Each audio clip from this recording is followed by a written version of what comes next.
Hello, this video is part 2 of Chapter 8 from Ecology 5th edition by Bauman and Hacker. In this video, we explore two topics, sex and sociality.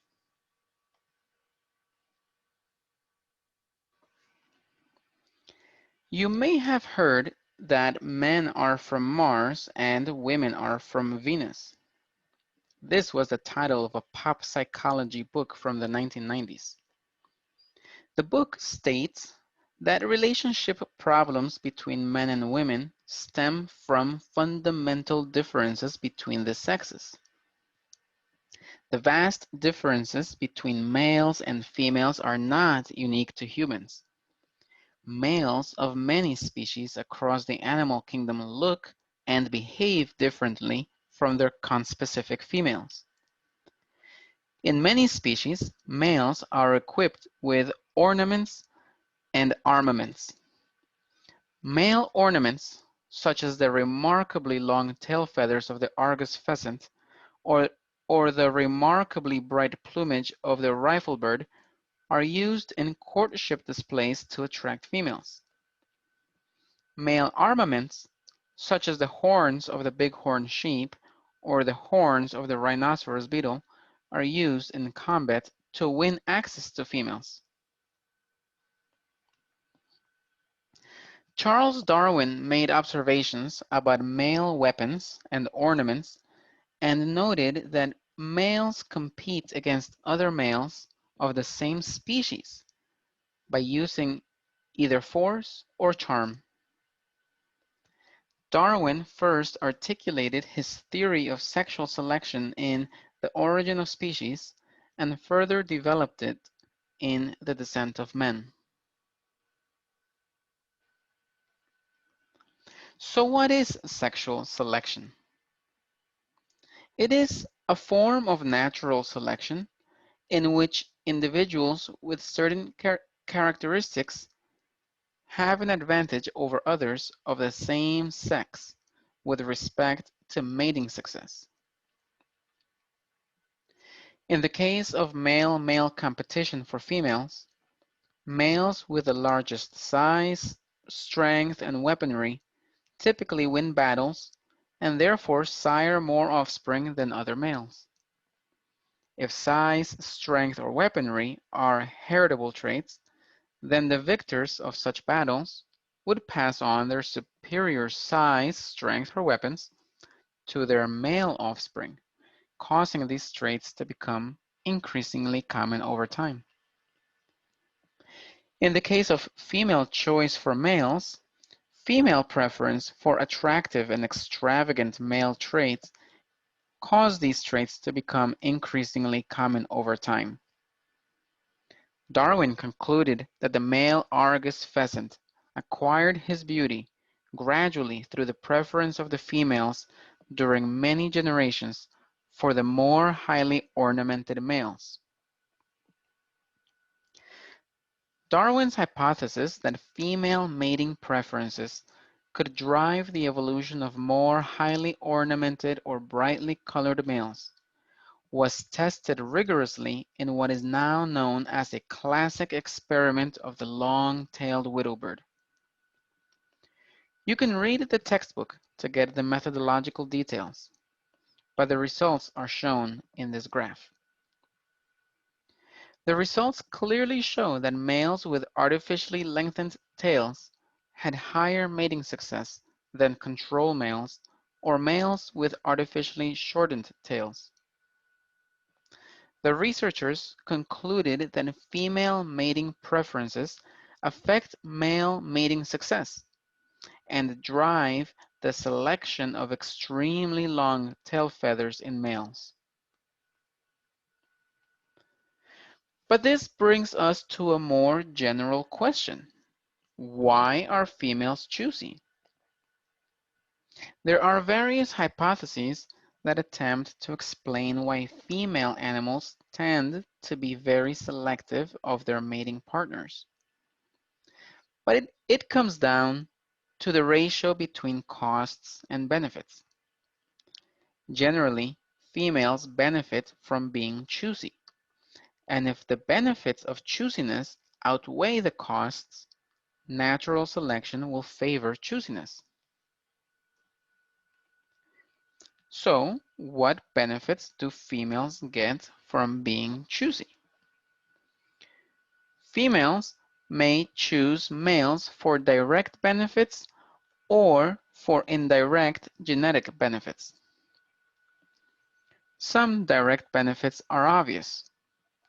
In some species, males bring gifts of food or other resources to the females, or males can help with parental duties, or males can provide access to high-quality territories, or males can defend the females.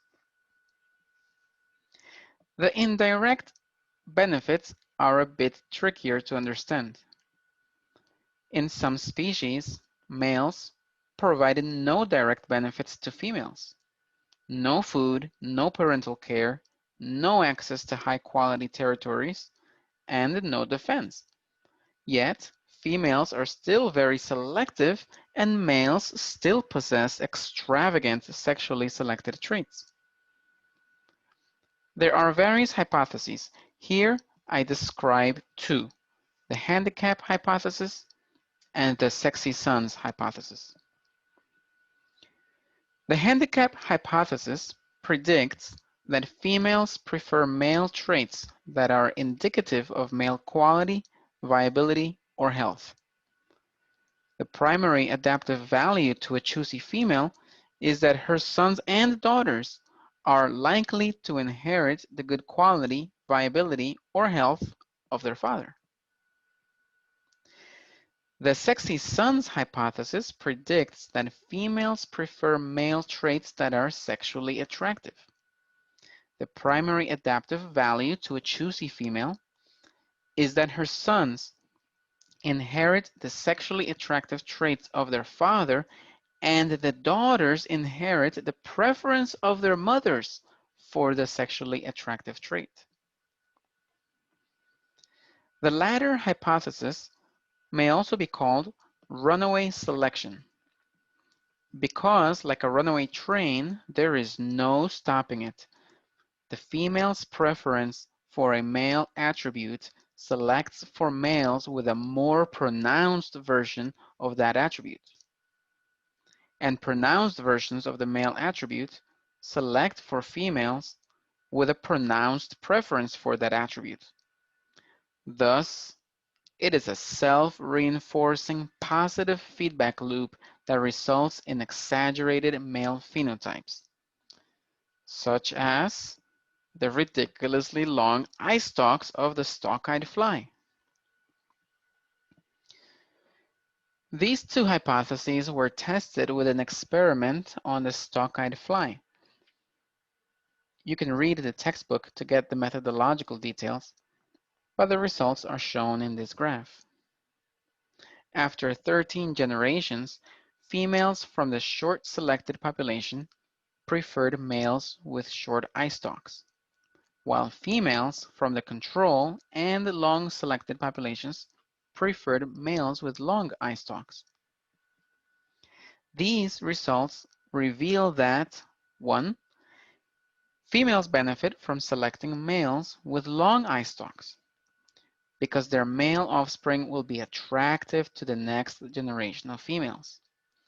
And 2, eye stalk length in males is encoded by the same genes or a correlated set of genes as female mating preference. You should be able to identify which of the two indirect benefits hypotheses is supported by these data.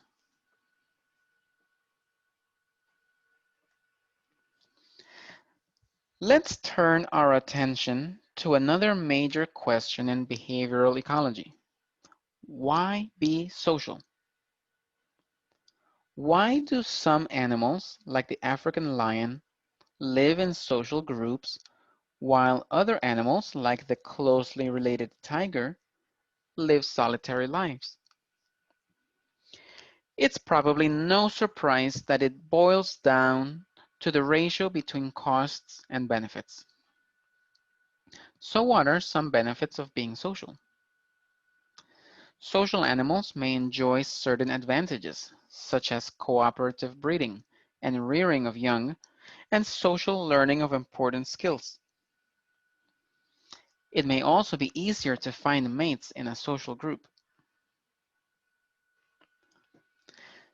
Living in a group can reduce the risk of predation. The textbook includes this picture of musk oxen that band together to defend themselves. But defend themselves from what? Wolves also band together. Thus, both cooperative defense and cooperative hunting are benefits of living in groups.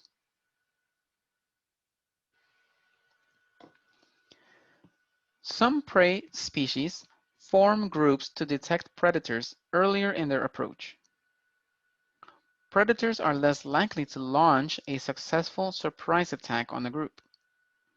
For example, goshawks were successful in killing wood pigeons about 80% of the time when they attacked a single pigeon. But their success rates plunged against groups of larger size. Group living can have many advantages, but group living is not without its costs. There is an African proverb: if you want to go fast, go alone. If you want to go far, go together. This proverb is true for European goldfinches. The larger their flocks, the farther they travel. But I don't think that they want to go far. The fact is, they have to go far because larger flocks deplete their food more rapidly. So they must spend more time flying to distant feeding sites.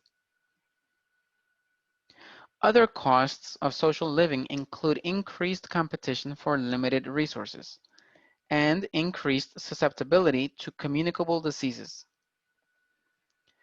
The increased risk of infectious disease in large social groups is very real, even for humans, especially during a coronavirus pandemic.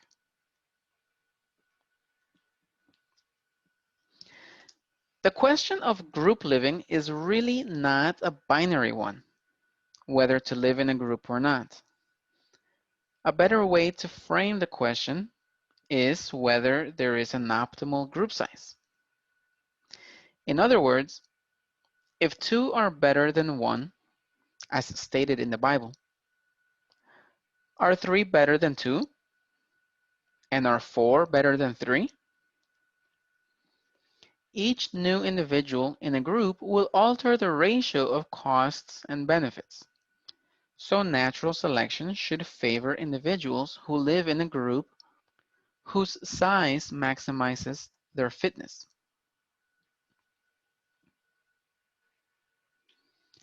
I'll end with this challenging puzzle. Primate groups can vary in size from 1 to more than 800. Well, I guess 1 is not really a group, but you know what I mean. What ecological factors explain interspecific variation in group size? Think about it and we'll discuss it together in class.